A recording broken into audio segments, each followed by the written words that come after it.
That's your daughter coughing. Calvin, what are you gonna do? Throw money at her lungs? Vivienne's words weren't cruel. They were tired, honest, raw. He hadn't seen her in 3 years. But now there were two more faces in the picture, and both of them looked exactly like him. New York's Upper East Side was alive with champagne and countdowns, but Calvin Norcrest wasn't celebrating. Not really. He'd just left a black-tie gala at the Mark Hotel, his limo idling curbside, his flight to Aspen waiting. One quick stop at Gristi for his favorite sparkling water, and he'd be out.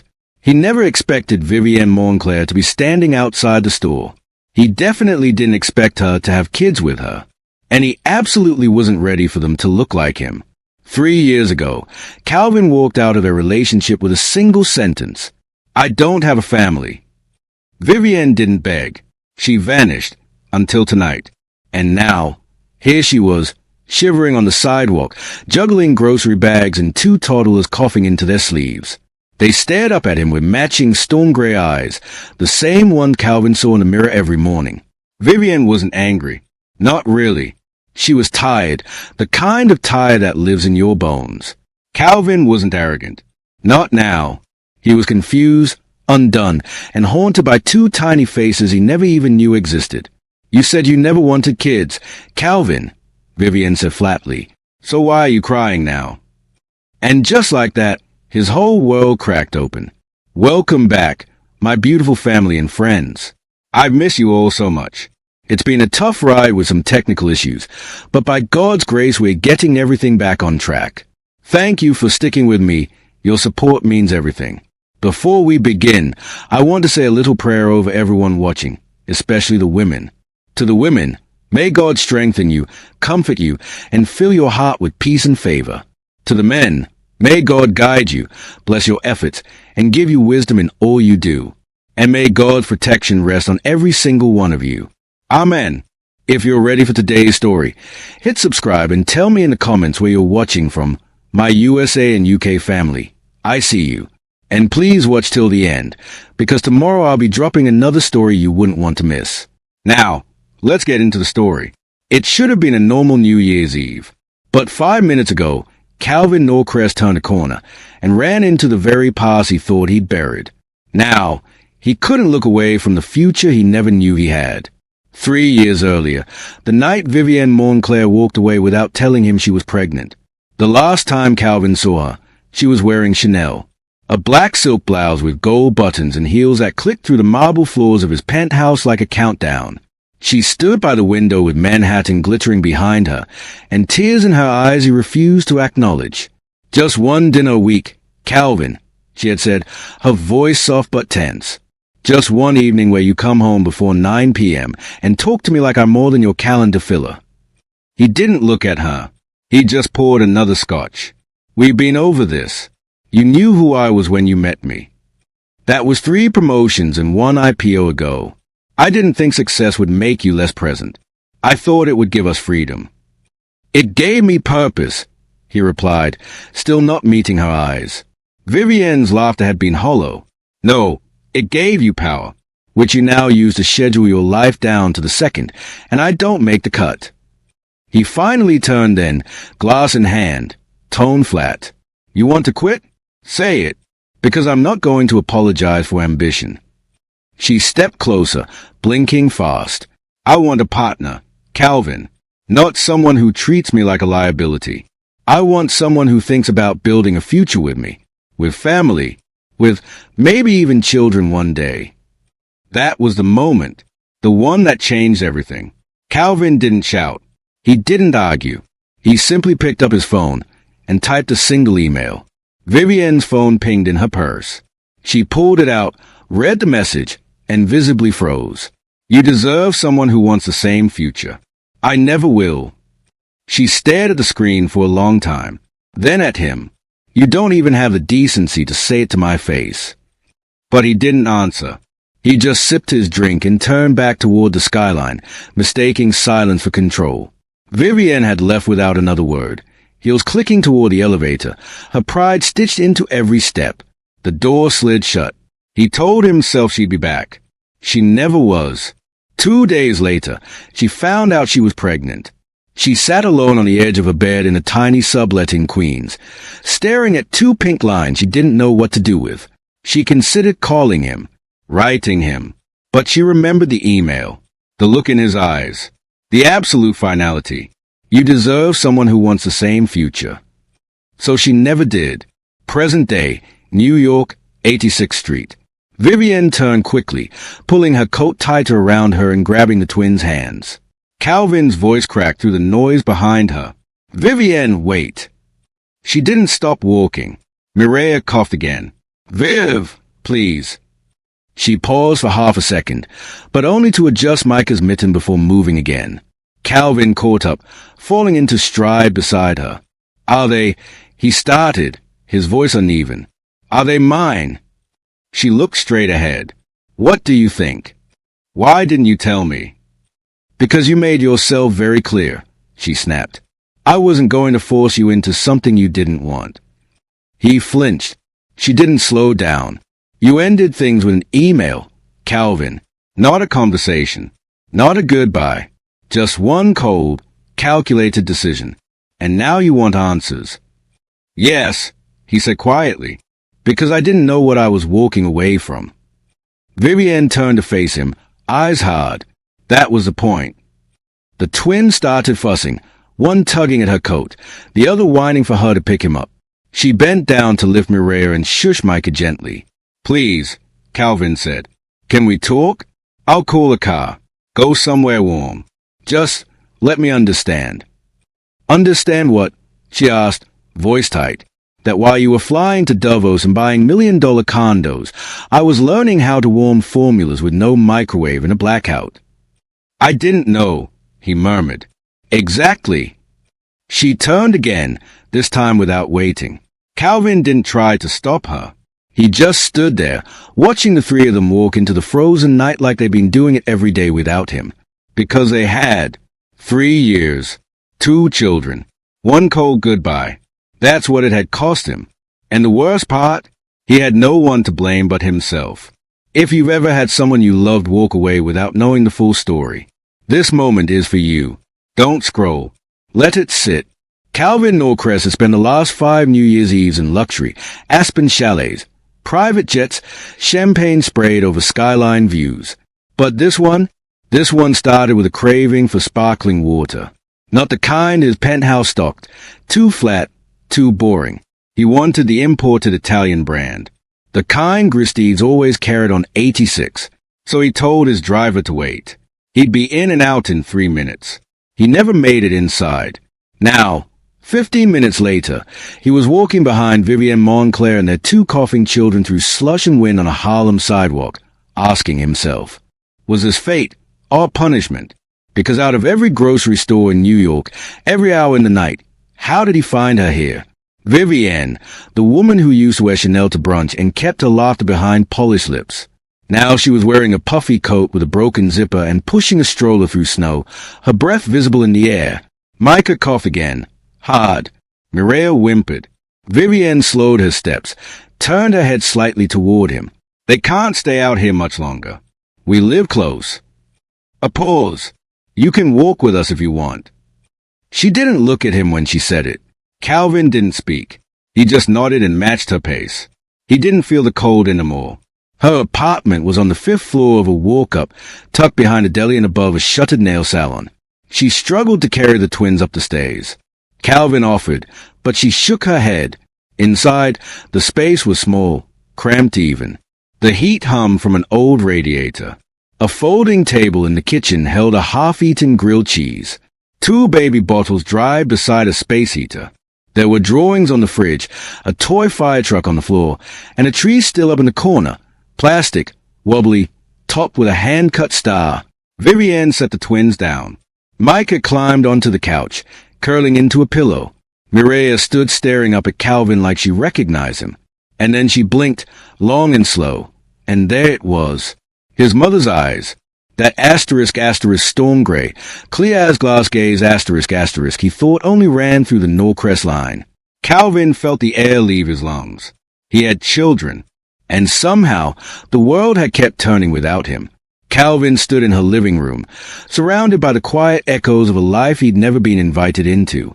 Vivienne moved around the apartment with a grace that came from exhaustion and repetition.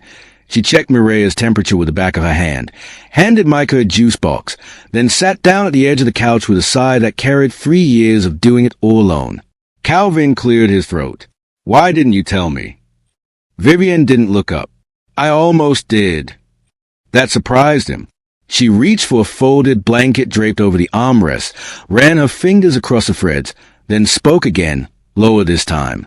"There was a letter." Now she looked at him, eyes not angry, just tired. "I wrote it 2 days after I found out. Poured everything into it. The truth, the timeline, even how scared I was. Why didn't you send it?" Vivienne gave a half smile, but it didn't reach her eyes. "Blackout in Queens. You remember that one winter storm, right? The babies were only a few weeks old. Heat went out.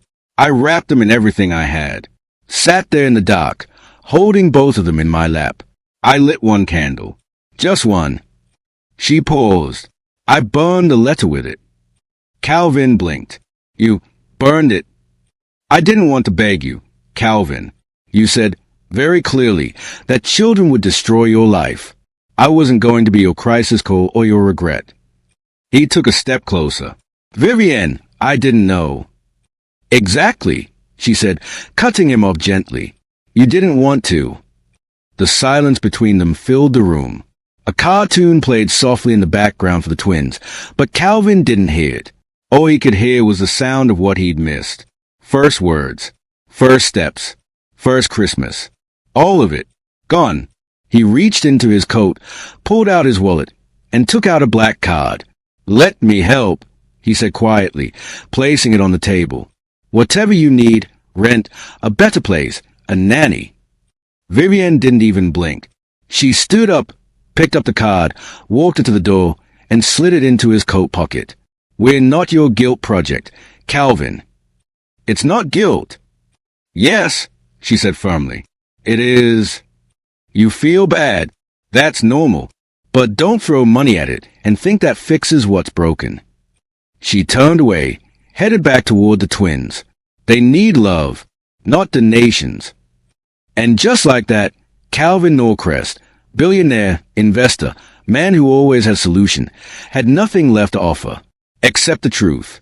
And maybe, finally, the willingness to listen. The sound started soft, like a hiccup. Then it turned sharp. Mireya clutched her chest and wheezed, her tiny face scrunching in pain as her breath came in quick, panicked gasps. Vivienne was on her feet instantly, grabbing the diaper bag and rifling through it with trembling hands. "No, no, no, not now," she whispered, pulling out a half-empty inhaler. "Breathe, baby, breathe with me." Micah sat frozen on the couch, eyes wide. Calvin stepped forward, unsure, heart racing. "What's happening?" "Asthma," Vivienne said, voice tight. "The cold air, it hits fast sometimes." She shook the inhaler, pressed it to Mireya's lips, but the child barely took it in. "It's low," she muttered. "I thought we had more left." Calvin pulled out his phone. "I'll call a car." "I've been trying," she snapped. "No one's picking up. It's New Year's. No cabs, no rides, nothing." Mireya gasped again, and Vivienne's panic rose. She held her daughter close, rocking slightly. "We'll walk to the urgent care, 10 blocks. "No." Calvin's voice dropped. Firm. Steady. He stepped forward, gently prying Mireya from Vivienne's arms. "What are you doing?" she cried, clutching his sleeve. "Trust me." He turned to the window and shouted, "Hey! Someone! Call 911. Child emergency." From across the street, a neighbor opened their window. "What's going on?" "A baby's having an asthma attack. Please, just call it in." The woman disappeared. Within seconds, a siren wailed in the distance. Vivienne dropped to her knees beside them, whispering soothing nonsense as she stroked Mireya's hair. Calvin cradled the child to his chest, his $6,000 coat dusted with cracker crumbs and tears. "You're okay," he whispered. "I've got you, baby girl. I've got you." She looked up at him, eyes glassy, wheezing, slowing just a little. Vivienne stared in silence, stunned, not at the ambulance lights flashing down the block, but asterisk asterisk him asterisk asterisk. This wasn't the Calvin Norcrest she remembered. This was someone else. Someone she hadn't seen before. The paramedics rushed in. Oxygen. Monitor. Quick questions. Vivienne answered most of them. But Calvin? He didn't let go of Mireille until the EMT gently asked him to. Outside, the snow had started falling again. Calvin stood on the curb beside Vivienne as the ambulance doors shut. "You didn't panic," she said softly. "I wanted to," he replied, "but she needed someone who wouldn't." Vivienne nodded, blinking hard, because for the first time in years, she didn't feel so alone. If you've ever stayed silent to protect your peace, not because you were weak, but because you had to be strong, you know Vivienne. Subscribe if you see her. The apartment felt warmer when they returned, though nothing had changed. Mireille was drowsy from the medication, her breathing steady now. Micah reached for her the moment they walked through the door, clutching a hand like he never wanted to let go. Vivienne took off their coats and shoes, then stepped aside to give them space. Calvin followed her lead, awkwardly removing his jacket like he was entering a place sacred. Because in some ways, he was. "They'll need to eat," she murmured. "It's late." She moved to the tiny kitchen and opened the fridge. Inside was a half-covered bowl of leftover macaroni and cheese. No truffle oil. No imported anything. Just elbow noodles and hope. Vivienne heated it up in the microwave, scooped 2 small portions into plastic bowls, then passed them to kids. They sat cross-legged on the floor, legs bumping as they ate, soft cartoon light flickering across their faces. Calvin watched them in silence, standing in a place where he once would have felt out of place. Now, he wasn't sure he'd ever belonged anywhere else. "Do they always sit there?" he asked, voice low. "It's their favorite spot, close to the heater." He nodded and lowered himself to the rug beside them. Mireille looked over and scooted closer, her tiny frame leaning against his side. Calvin froze for a moment, then smiled. "She trusts you now," Vivienne said from behind him. He didn't turn around. He didn't have to. He simply reached for his wrist and undid the clasp of his asterisk asterisk Rolex to asterisk asterisk quietly. He placed it on the floor next to the macaroni. "The doctor said her next dose is at 11:15. Vivienne blinked, caught off guard. "You're staying?" Calvin looked up at her. "You don't have to say anything. I know I don't deserve to be here. But I'm not going anywhere until she's okay." Vivienne didn't speak. Instead, she turned toward the hallway and nodded toward a cracked door. "There are rooms that way. You should see it." Calvin rose carefully, stepping over crayons and toy trains until he reached the door. Inside was a shared twin bed, flanked by 2 cribs. On the wall, hand-painted rainbows, suns with smiling faces, and tiny stick-figure drawings labeled Mommy, Mireille, and Micah. The plastic Christmas tree in the corner was crooked, wrapped in dollar store tinsel. And on top, a paper star, cut unevenly, covered in glitter and love. Calvin swallowed hard. This wasn't his world, but it was his family. The twins were finally asleep, curled into each other like mirror images, one with his stuffed bunny, the other gripping a corner of a blanket. Vivienne stood in the kitchen rinsing out their bowls. Calvin leaned against the doorway, arms crossed, watching her in a silence that was no longer awkward, but respectful. "You never asked me for anything," he said. She didn't turn around. "No, I didn't. Not even through mutual friends." She looked over her shoulder, eyebrow raised. "You think I sent messages through people? I just figured, I don't know, that eventually you'd reach out." Now she turned fully, wiping her hands on the dish towel. "You figured I'd fall apart, that I'd crawl back when the money ran out." Calvin didn't deny it. Vivienne didn't need him to. "I worked 2 jobs the first year," she continued. "Waitress nights at that 24-hour diner on First Avenue, cleaned houses during the day when I could. Took night classes once the twins turned 2. Taught weekend art workshops at the community center in Harlem just to cover formula." Calvin stared at her, not at her clothes, not at the chip tile behind her. "At her? Why didn't you fight me?" He asked quietly. "For child support, for custody, anything." Vivienne took a breath, then exhaled slowly. Because I didn't want to fight you, Calvin. I just wanted peace. That stopped him. Not because it was cool, because it was true. Vivienne leaned back against the counter, folding her arms across her chest. Everything in your world is a transaction, a contract, a deal. I didn't want to be part of that system anymore. I didn't want my kids to be raised with strings attached to every kind gesture. Calvin nodded slowly. You thought I'd try to buy them. No, she said. I knew you would. There wasn't anger in her voice, just a quiet conviction that came from surviving things no one clapped for. In that moment, Calvin didn't see his ex. He didn't see the woman who wore Chanel and fit into his world like a perfect accessory. He saw a warrior in sneakers, raising two humans on grit and grace. And for the first time in his life, he realized he wasn't the strongest person in the room. The next morning, Calvin left early. Vivienne thought he'd disappear again, back to Aspen, back to his life, back to forgetting. But he didn't. Instead, he walked into the small preschool in Harlem where Maria and Michael were enrolled. No driver, no assistant, just him, standing in line behind two moms in scrubs and one grandfather holding a pink lunchbox. When it was his turn, he asked to see their files. The receptionist, skeptical at first, recognized the last name and the matching eyes when she looked at him. She handed him the paperwork. Under father's information, it was blank. Under emergency contact, it was just Vivienne Montclair, primary and only. Then he saw it. Father's name, unknown, typed in all caps. Stock, final. It felt like a punch in the chest. He had assumed she hated him, assumed she resented him. But this was something else. Vivienne hadn't punished him. She had erased him. That afternoon, Calvin returned to the apartment. Same hallway, same broken buzzer, same paper star still crooked on top of the tree. Vivienne opened the door slowly, surprised to see him back. He stepped in, not with his usual self-importance, but with quiet resolve. The twins were napping again. Micah in the crib, Maria curled up on the couch with her bunny. Vivienne crossed her arms.